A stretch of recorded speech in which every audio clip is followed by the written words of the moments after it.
창세기 25장 1절부터 18절입니다.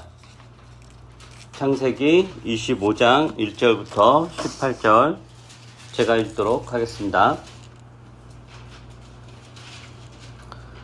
아브라함이 다시 아내를 맞아 들였는데 그의 이름은 구두라이다. 그와 아브라함 사이에서 시므란과 욕산과 무단과 미디안과 이스박과 수아가 태어났다. 욕산은 스바와 두단을 낳았다. 두단의 자손에게서 아수르 사람과 루드시 사람과 루미 사람이 갈라져 나왔다. 미디안의 아들은 에바, 에벨과 하녹과 아비다와 엘다인데 이들은 모두 구두라의 자손이다. 아브라함은 자기 재산을 모두 이삭에게 물려주고 첩들에게서 얻은 아들들에게도 한 몫씩 나누어 주었는데 그가 죽기 전에 첩들에게서 얻은 아들들을 동쪽 곧 동방 땅으로 보내어서 자기 아들 이삭과 떨어져서 살게 하였다.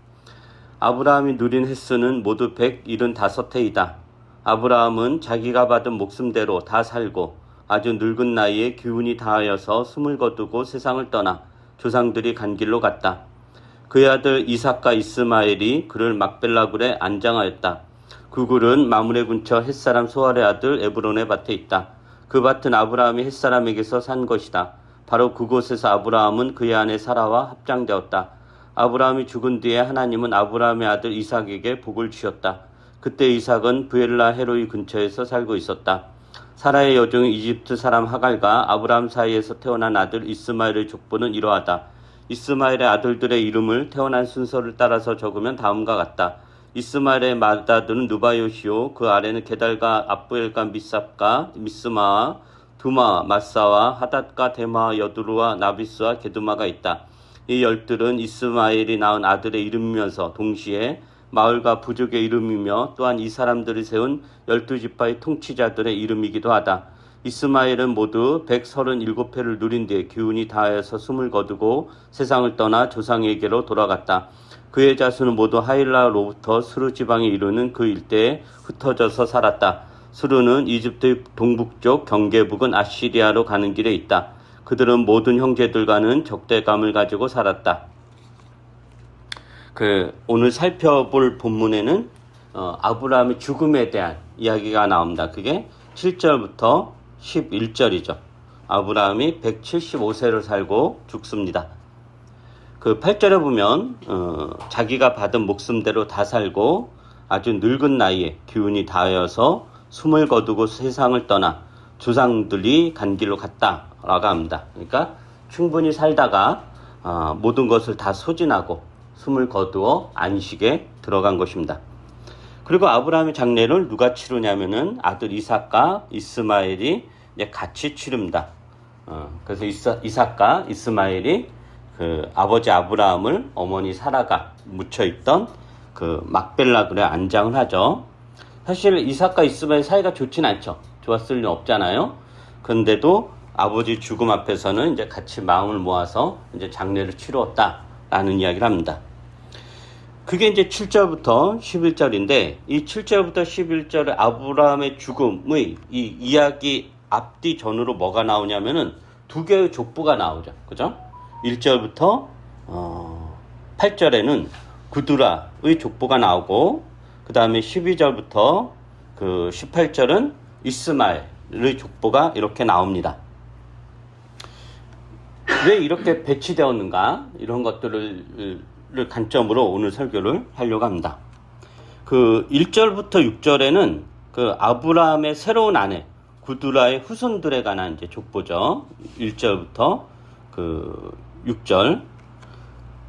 그리고 이제 다른 척들이 좀 있었다라고 하고 1절에 보면은 아브라함이 다시 아내를 맞아들였다라고 하는데 이 시점이 사라가 살아 있을 때를 이야기하는 것인지 아니면 사라 죽음 이후를 의미하는지는 좀 불확실합니다. 학자마다 좀 의견이 달라요.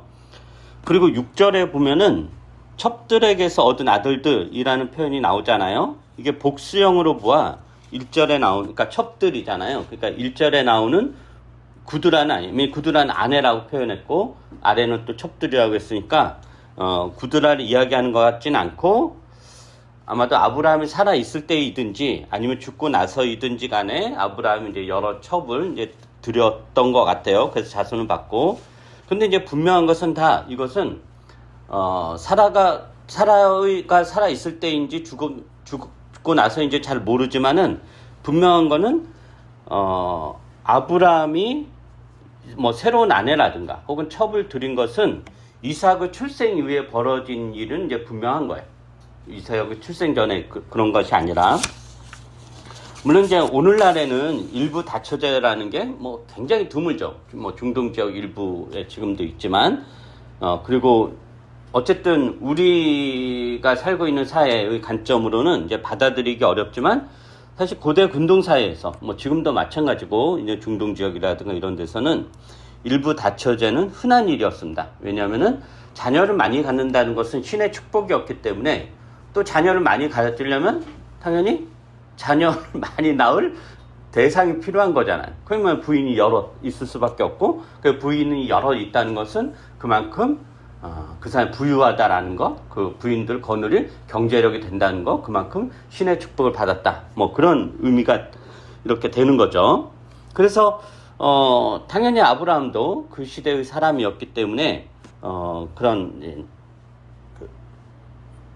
새로 아내를 두기도 하고 또 첩들을 얻어서 계속 이제 후손을 이렇게 본 겁니다.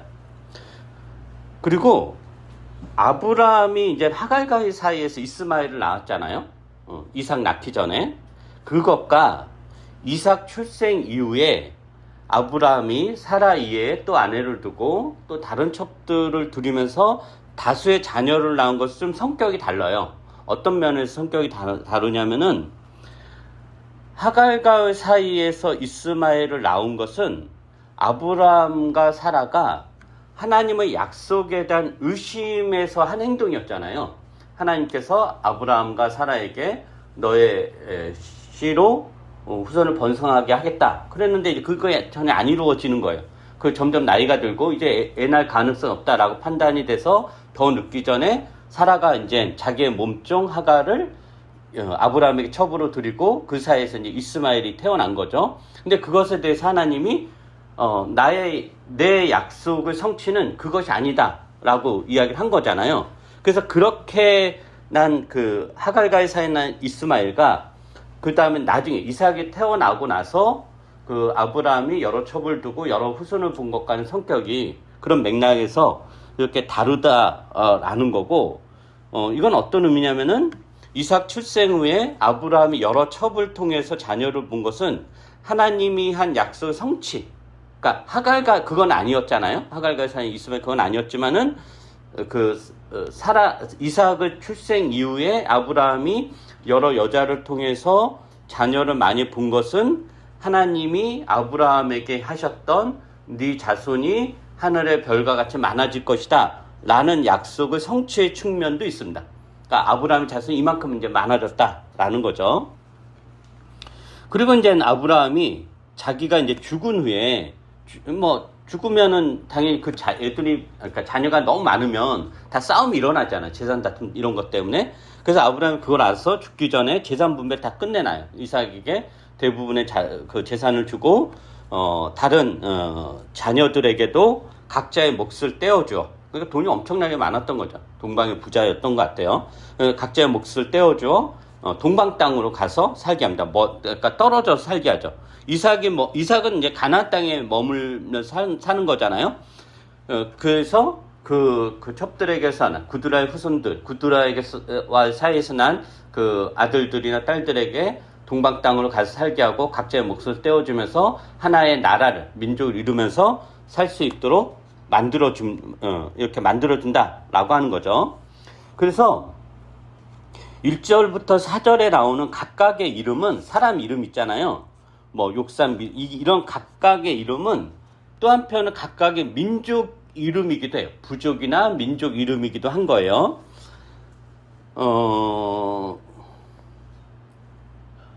그러니까 그 아브라함의 자손들이 곳곳에 흩어져서 다양한 민족을 살아갔다라는 것을 보여준 거예요. 이삭만이 아니라 아브라함의 후손들이 각각의 부족, 각각의 민족을 이루면서 이렇게 흩어져서 이제 살아갔다라고 하는 거죠. 그럼 이게 어떤 의미냐면은 창세기 저자가 창세기를 기록할 당시 시점, 그 성경학자들에 의하면은 오늘날 우리에게 완성된 이 창세기의 최종적인 형태는 바빌론 포로 전후로 이제 기록되었을, 그러니까 바빌론 포로 후에 완성되었을 거다라고 이야기를 해요.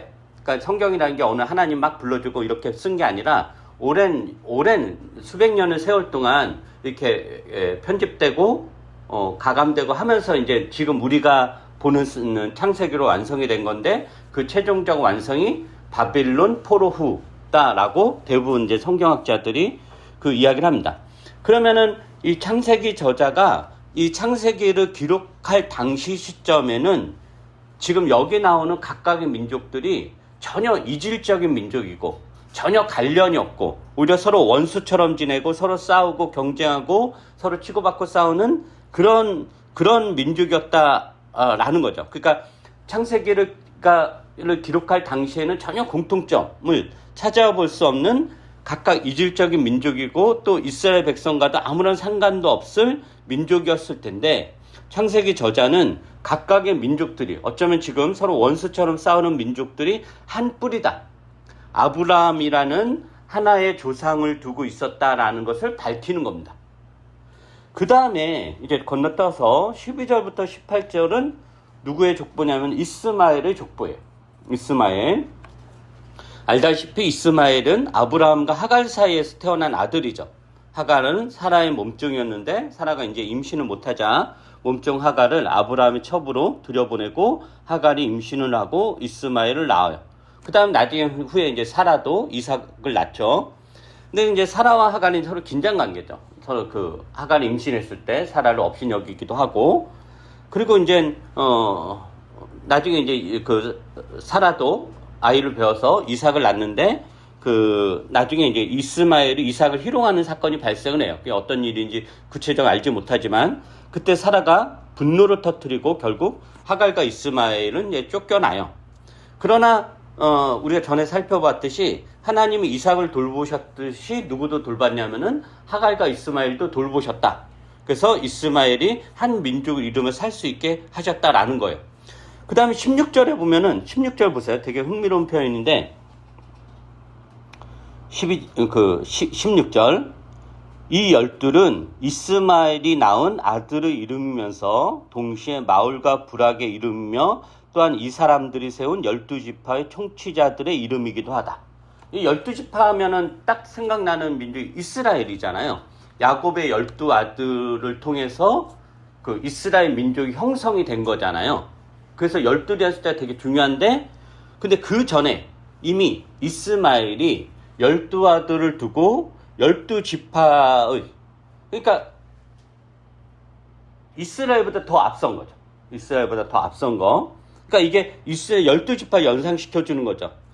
그 이스마엘은 누구냐면 오늘날 아랍 민족의 조상이에요. 아랍. 그래서 지금 이슬람에서는 우리 그러니까 유대교나 우리 뭐 기독교는 이삭의 계열을 따라서 그 메시아라든 이렇게 가잖아요. 이스마엘은 이제 서자 출신이고, 근데 이제 이슬람은 코란은 이삭이 그런 거고 이스마엘이 정통이에요. 아브라함의 정통이 이스마엘이에요. 이스마엘. 그래서 그 이스마엘은 이제 아랍 민족의 이제 그 조상인 거죠. 그래서 그런데 이제 창세기 저자가 이스마엘이 낳은 아들의 숫자를 12명이라고 하므로 이삭의 아들 야곱이 12명의 아들 낳았고 그 12명이 이스라엘 12지파가 된 것을 연상시키는, 어찌되었든 간에 이스마엘은 이삭보다 먼저 뭘 이루냐면은 후손에 대한 번성을 이루는 거죠. 그럼 우리가 생각을 해야 될 건 뭐냐면은 지금 족보 있고 아브라함의 죽음 있고 그 다음 아래 족보가 있잖아요. 그 아브라함의 죽음 앞 뒤로 감싸는 게 이 족보들이잖아요. 앞에는 구드라의 족보고 아래는 이제 그 이스마엘 족보인데, 이게 왜 이런 식으로 배치가 되었을까? 이게 뭘 의미하는가? 이런 것들을 좀 보려고 합니다. 그 아브라함의 죽음에 대한 이야기 앞뒤에 그 이 두 가지 족보가 이렇게 있다는 것은 사실은 이상한 일이에요. 왜 이상한 일이냐면은 첫째로 이 각각의 족보들에 대해서 사실 아브라함은 씨잖아요. 이스마엘도 아브라함의 아들이고 구두라를 통해서 나온 아들들도 아브라함의 씨죠. 아브라함의 아들들이란 말이에요. 아브라함과 구두라 사이에 나온 거니까. 근데 그 족보의 표현이 다 뭐냐면은 그 1절 거기 그 구두라의 족보에 보면 이거를 아브라함의 족보라고 하지 않고 누구의 족보라고 하냐면은 구두라의 족보라고 그래요. 보죠. 구두라의 족보. 사라의 족보라고 하진 않거든요. 이삭을 그러니까 사라의 족보하면서 이삭 이렇게 이야기하진 않아요. 아브라함의 족보라고 하지. 근데 아브라함과 구두라 사이에서 나온, 구두라는 여자잖아요. 아브라함 남자고. 그러면 당연히 가부장제 사이에서 이들도 아브라함의 후손 뭐 이렇게 해야 될 뻔데 구두라의 후손 이렇게 했단 말이에요. 그 다음에 아래 이스마엘 같은 경우에도 아브라함의 후손이라고 하지 않고 뭐라고 하냐면은 이스마엘의 후손이다 라고 이야기한단 말이에요. 그죠? 그러니까 상식적이진 않은 거예요. 그리고 아브라함의 죽음 사이에 족보가 나온 거잖아요. 그죠? 아브라함 죽었어요. 그 앞뒤로 이제 족보가 있어요. 그러면 상식적으로는 아브라함의 후손들로 명명된 이삭의 후손들이 나오는 게 자연스러운 거예요. 그리고 이게 창세기 흐름과도 맞아요. 왜냐면은 창세기 그 12장에서 하나님께서 아브라함과 사라를 불러내놓고 계속 그 후손에 대한 그 약속을 하면서 아브라함과 사라가 딴 식으로 하려고 했는데 하나님 계속 막고 아니다 하면서 결국 하나님의 초점은 이삭이었단 이삭이었잖아요. 그렇다면은 이삭을 통해서 하나님의 언약이 성취될 것이다 라는 것을 지속적으로 강조를 했는데, 그렇다면 아브라함의 죽음 앞뒤로 당연히 누가 나와야 되냐면 이삭의 후손들이 이러이러하다 라고 나오는 게 당연하다라는 거죠. 그게 자연스러운 건데 이삭의 후손 나오지 않고 구드라의 후손과 이스마엘의 후손이 그 뒤로 짝짝짝짝 이렇게 이제 펼쳐진다라는 거죠.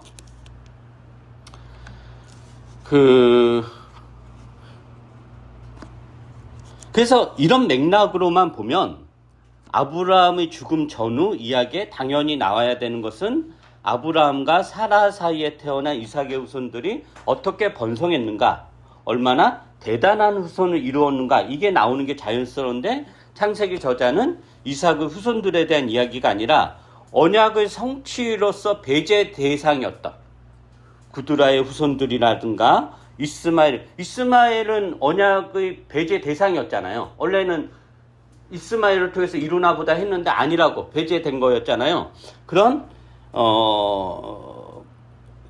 배제 대상이었던 구드라의 후손들이나 이스마엘 후손들에 대한 이야기를 펼쳐놓는다는 거죠. 이삭의 후손들 이야기하지 않고, 더구나 그 구드라의 후손들 이야기하고 이스마엘 후손들 이야기할 때 부정적으로 표현하지 않습니다. 이게 가나안을 중심으로 동쪽으로 서쪽으로 퍼지며 번성했다고 그래요. 여기서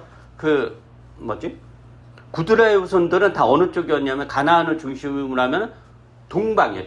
동쪽이면은 이라크 그 방면이죠. 그 다음에 이스마엘 후손은 어느 쪽으로 펼쳐져 갔냐면 가나안을 중심하면 서쪽으로 이렇게 펼쳐져 갔어요. 이 지리적으로 이렇게 보면. 그리고 또 이삭과 적대적인 관계였을 이스마엘에 대해서 어떻게 하냐면은 이삭과 같이 아브라함의 장례를 치루었다라고 이야기하죠. 그러니까 구드라의 후손들이나 이스마엘 후손들의 전혀 부정적으로 이렇게 그리지 않아요. 즉 창세기 저자는 구드라의 후손들, 이스마엘의 후손들이 하나님이 아브라함과 사라에게 한 언약을 성취해서 배제되는 것으로 그리지 않고 오히려 언약의 성취로 본다라고 하는 거죠.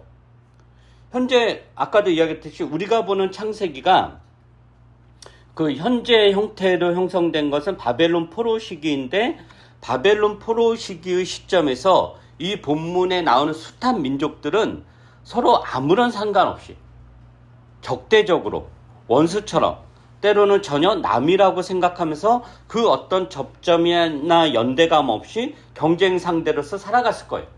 이스라엘과의 관계에서도 그렇고 서로 간의 관계에서도 그렇고 서로 죽을 듯이 이렇게 하면서 살아갔단 말이에요.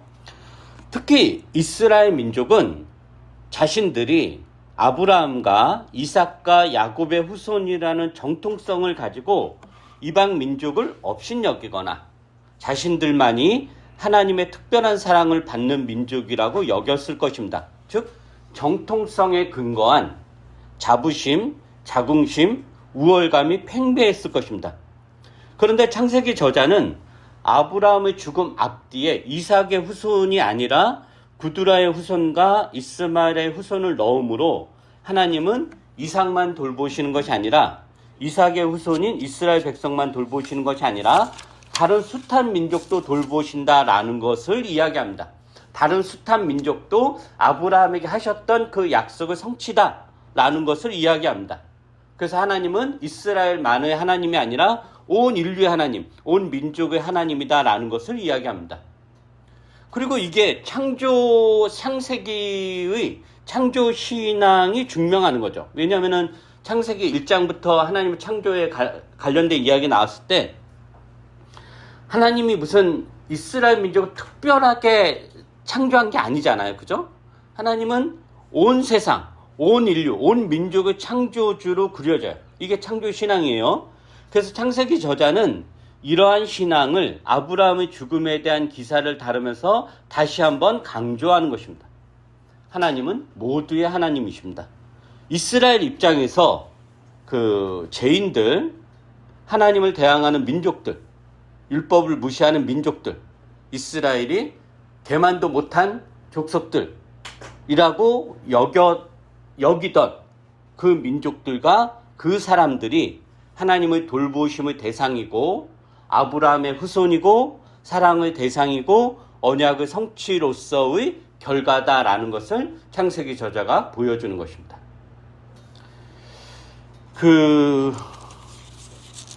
이거를 오늘날 관점에서 좀 제가 적용을 해보고 싶은데 지금 적용하는 거는 굉장히 이질적이고 거부감이 있을 수도 있어요.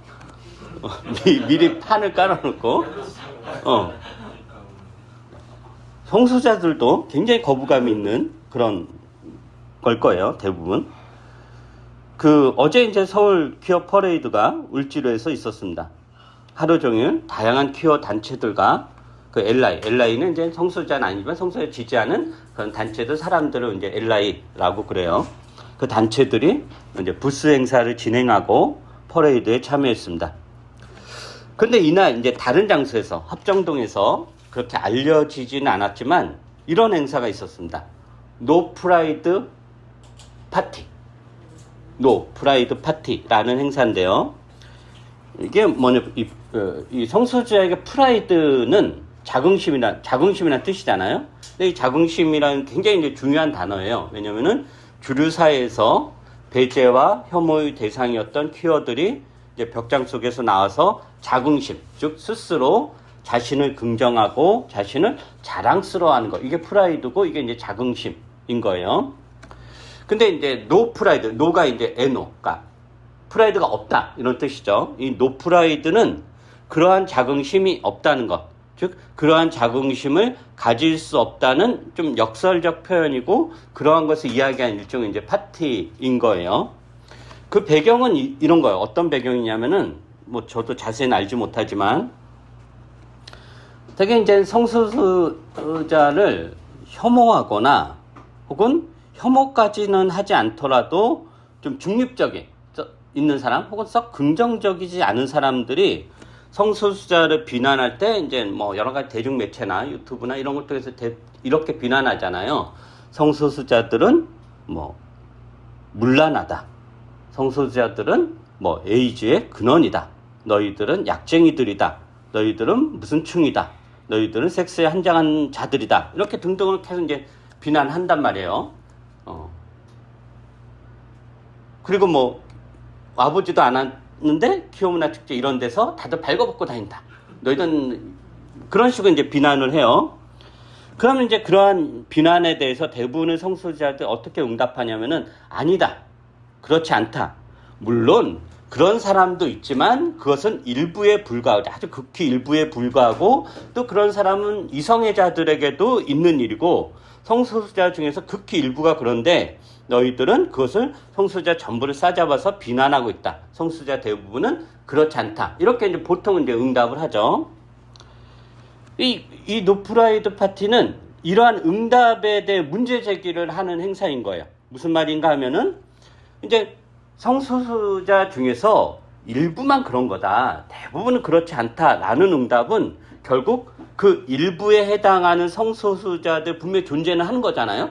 분명히 존재하는데 그 존재를 부정하고 배제하는 것과 같다라고 하는 거죠. 그러니까 퀴어 퍼레이드를 비롯해서 성소수자들이 내세우는 그 자긍심에 그 일부는 포함되지 않는다는 것, 그 일부를 배제해야 그 자긍심이 유지된다는 것. 그래서 그 일부로 인해 성소수자의 자긍심이 훼손되기 때문에 배제한다는 이런 이제 주장과 같다라고 하는 거죠. 그래서 소위 그 일부에 해당하는 사람들이 당사자들과 또 그 당사자들을 지지한 엘라이들이 모여서 노 프라이드 파티를 이제 합정동에서 자그맣게 이제 개최를 한 거예요.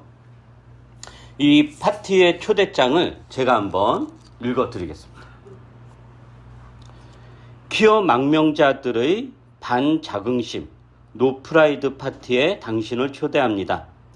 존재 자체가 불법인 비국민, 이주 노동자, 홈리스, 성병 캐리어, 각종 정신병자, 장애인, 노출강, 약물 사용자, 복장 전환자, 성중독자들을 포함하는 각계각중의 퀴어 여러분 안녕하십니까? 우리는 퀴어가 정상사회의 긍정과 존중을 얻는 일에 방해가 되는 속성을 가진 사람들입니다. 가난한 퀴어, 못생긴 퀴어, 춤을 출 줄 모르는 퀴어, 멍청한 퀴어, 더럽고 불쾌한 퀴어, 범죄자인 퀴어, 아픈 퀴어, 병을 전파하는 퀴어가 바로 우리들입니다. 우리는 정상사회의 구성원으로서 자긍심을 가질 수 없고 갖고 싶지도 않습니다. 백인을 선망하고 유색인을 경멸하는 외국인 구금소가 건재한 사회, 장애인 이동권 보장을 거부하고 바이러스와 감염인을 공동체 밖으로 몰아내며 약물 사용자가 처한 삶의 조건을 외면한 사회, 진보 정치마저 성노동자 범죄화에 동참하는 사회, 이 사회 어디에 내놔도 부끄럽게 여겨지는 우리 존재는 퀴어 정체성을 긍정하고 자긍심을 고양하는 프라이드 정치와 불화합니다. 우리는 이런 다양성 또한 언젠가 프라이드가 될 수 있다는 말은 우리가 지금까지 겪어온 현실과는 조금 거리가 있습니다. 우리는 정상적인 퀴어들의 프라이드를 위협한다는 이유로 프라이드 정치가 고양하는 자긍심 반대편을 밀려났던 구체적인 경험을 기억하고 있습니다.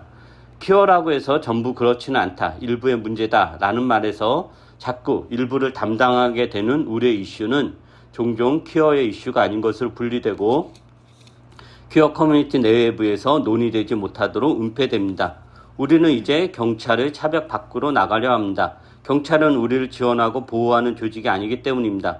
우리는 일상적으로 경찰의 단속을 겪으며 경찰 폭력의 위협 속에서 살고 있습니다.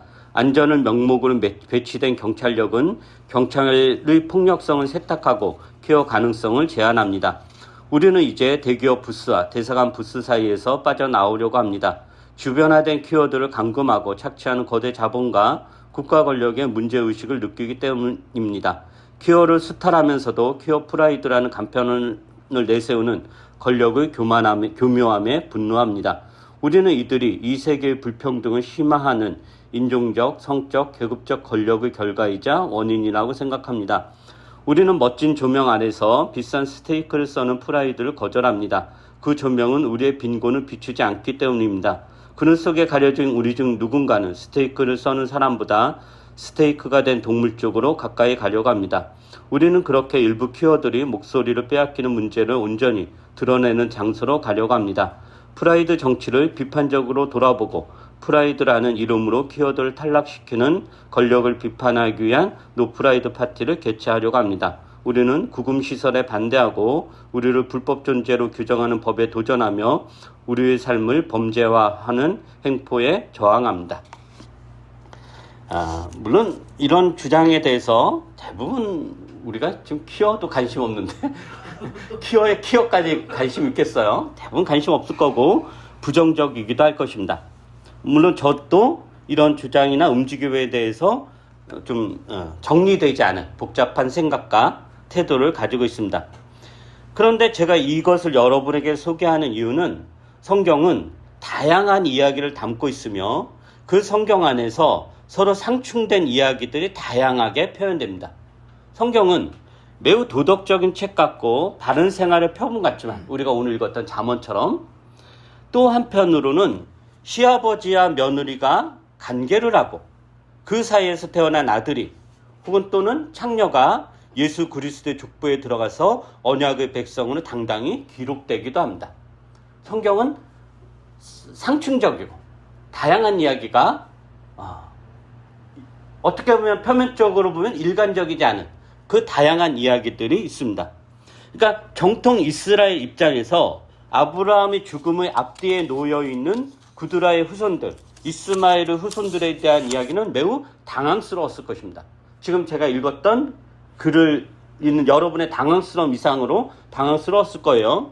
그러나 중요한 것은 하나님의 나라는 이삭의 후손들만이 아니라 구드라의 후손들, 이스마엘의 후손들도 포함한다라는 것입니다.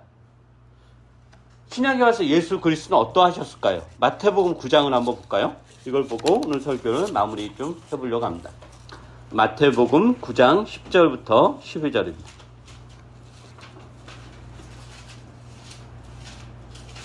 마태복음 9장 10절부터 12절입니다. 제가 읽죠. 예수께서 집에서 음식을 드시는데 많은 세리와 죄인이 와서 예수와 그 제자들과 자리를 같이 하였다. 바리새파 사람들이 이것을 보고 예수의 제자에게 말하였다. 어찌하여 당신네 선생은 세리와 죄인과 어울려서 음식을 드시오. 예수께서 그 말을 들으시고서 말씀하셨다. 건강한 사람에게는 의사가 필요하지 않으나 병든 사람에게는 필요하다. 자, 이 말은 무슨 바리새파 사람들은 건강한 사람들이고 세리와 죄인들은 병든 사람이다 이 뜻이 아니에요. 이 뜻이 아니라 되게 역설적 표현이죠. 이 바리새파 사람들이 자신들의 거룩함과 경건함과 또 하나님 백성됨을 지키는 방식은 다 뭐였냐면은 배제와 격리였습니다. 부정한 것을 안 만지고 부정하다고 여기는 사람들 성 밖으로 쫓아내고 그들과 접촉하지 않는 것으로 그들의 어떤 거룩함과 정결을 지켰죠. 식탁을 같이 하지 않는 거예요. 즉 자신들과 같이 아니한 자들을 배제하는 것으로 자신들의 거룩함과 하나님 백성됨을 지켰던 게 바리새파 사람들입니다. 오늘날 이제 성소자를 혐오하는 기독교 세력 일부 세력들 같죠. 근데 주님은 당신의 거룩함과 하나님 백성됨을 배제나 격리가 아니라 함께 식탁 공동체를 이루는 것으로 지킵니다. 여기서 함께 식탁 공동체 이룬다는 것은 무슨 동경하듯이 이거 먹고 떨어져 이게 아닌 거죠. 같이 식사를 한다는 것은 동등하게 대한다라는 의미예요. 동등하게 대한다. 우리가 이런 표현 적당할지 모르지만 노숙자하고 식사하진 않잖아요. 우리가 뭐 죽인 저도 물론 정말 이게 훌륭하신 분은 같이 하겠지만 우리같이 이제 그냥 평범한 사람들이 힘들죠. 그냥 혹시 뭘 줄지는 몰라도. 그러니까 같이 식사를 한다라는 것은 서로 교제하고 사귀고 서로 대화하고 그런 의미인 거예요. 근데 많은 세리와 죄인들이 와서 예수와 그 제자들과 함께 식탁 공동체를 이룹니다. 여기에는 우열이 없습니다. 제자들은 우월하고 세리와 죄인들 열등하고 뭐 그런 것이 전혀 아닙니다. 물론 그렇다고 해서 예수께서 세리와 죄인들의 삶을 옹호하거나 지지하는 것도 아니죠. 왜냐하면 예수님이 제자들과 식탁 공동체 이루었지만 제자들의 가치관이나 삶의 태도를 예수님 지지하진 않았잖아요. 야단치기도 하고 니네 왜 아직도 근무했냐 이렇게 하기도 하고. 그러니까 옹호하고 지지하지는 않았지만 같이 식탁 교제를 했다라는 것은 뭐냐면은 그들을 대화의 상대로 삼으셨다라는 것을 의미하죠. 그들의 삶에 관심을 갖고 이야기를 들으며 그들과 함께 하나님 나라 백성의 삶을 이야기하고 하나님 나라에 대한 비전을 나누기로 하셨다라는 것을 의미합니다. 즉 예수께서는 세리와 죄인들을 배제하거나 격리하지 않고 당신의 식탁 교제에 들이시는 거죠. 그럼 오늘날 한국교회는 어떤가? 교회가 혐오와 차별의 선봉장에 서더니 이제는 정말 더 혐오의 대상이 되었잖아요. 사도 바울은 복음과 십자가를 부끄러워하지 않는다고 했지만 우리는 다른 맥락에서 교회와 십자가 복음을 부끄러워하는 시대가 됐죠. 제가 이런 말 너무 당연한 게 기독교인의 정체성을 한 번도 의심한 적이 없지만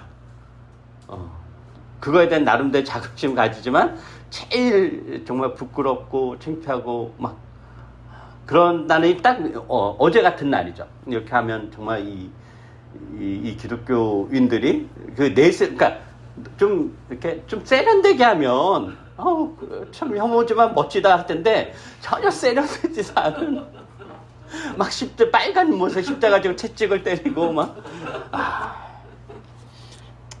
어쨌든 그런 부끄러워하는 이제 시대에 살고 우리가 기독교인인 게 더 이상 이제 자랑이 아니죠. 여러분도 아마 다 감추고 다닐 거예요. 굳이 물어보지 않으면 대답하지 않는 물어보더라도 그냥 얼버무리는 정도일 거예요. 그러나 우리는 이러한 거대한 흐름에 속절없이 당할 수는 없죠. 그 사사시대라는 극악무도한 시대에서 하나님께서 나오미와 롯과 보아스를 통해서 하나님 나라의 씨앗을 우리가 보존한 것을 봤듯이 즉 극악무도한 시대에서도 하나님 나라 백성들은 각자의 몫을 가지고 할 일이 있다라는 것입니다. 우리 교회가 여러분들이 그 역할을 감당할 수 있는 거죠. 무슨 세상을 구원하고 무슨 한국교회를 변화시키고 이런 거창한 것이 아니라 지금 우리 있는 자리에서 소위 세리와 죄인들과 함께하는 식탁 교제를 만들며 삶을 나누는 자리를 만들어가는 것. 이것이 우리의 할 일일 것입니다.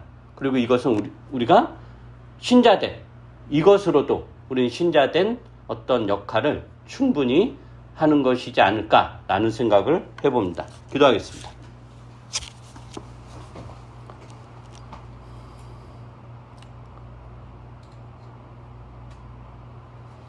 사랑이 많으신 우리 주 하나님, 주께서는 저희들을 그냥 멀리 떨어져서 동정만 하는 것이 아니라 당신의 나라에 참여시키시고 당신과 더불어 식탁 교제를 하며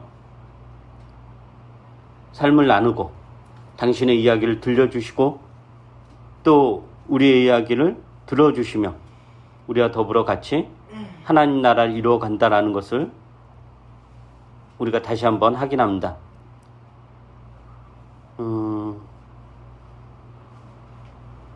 한 시대가